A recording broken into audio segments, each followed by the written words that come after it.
नमस्कार, आपण पाहत आहात लोकनाळ न्यूज।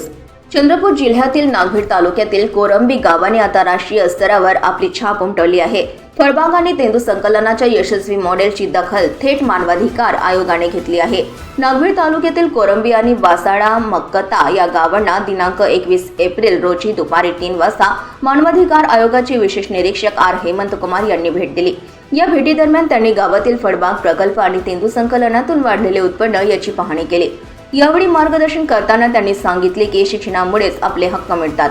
हक्क मागायचे नसतात, ते मिळवायचे असतात। त्यासाठी कायद्याचा अभ्यास करणे गरजेचे आहे। 2016 मध्ये घोडाझरी अभयारण्य घोषित झाल्यानंतर तेंदू, मोहा आणि इतर वन उपज संकलनावर बंदी आली होती। त्यामुळे गावकऱ्यांचे आर्थिक जीवनमान ढासळले होते। मात्र 2020 मध्ये वनहक्क कायद्याचा वापर करून कोरंबी गावाने पुन्हा तेंदू आणि मोहा संकलन सुरू केले आणि त्यातून प्रत्येक कुटुंबाला जवळपास 40,000 रुपयांचे उत्पन्न मिळू लागले।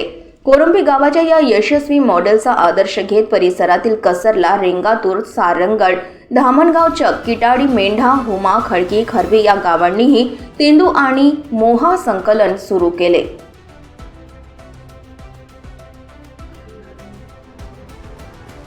सामूहिक वन हक्कातून फळबाग प्रकल्प राबवले जात आहेत। या दौऱ्यात आदिवासी प्रकल्प अधिकारी चिमूरच्या जागृती कुंभरे, सहाय्यक प्रकल्प अधिकारी, वन विभाग अधिकारी, समन्वयक स्नेहा जगदाडे, पोलीस यंत्रणा आणि ग्रामस्थ मोठ्या संख्येने उपस्थित होते। तसेच गावातील कैलास नन्नावरे, विलास धुर्वे आणि इतर ग्रामस्थांनी गावातील यशस्वी कामांची माहिती दिली। नागभीड तालुक्यातील कोरंबी गावाने एक आदर्श निर्माण केला आहे। एक छोटं गाव पण मोठा बदल। लोकनाळ न्यूज, भोजराज नवघडे, नागभीड, चंद्रपूर।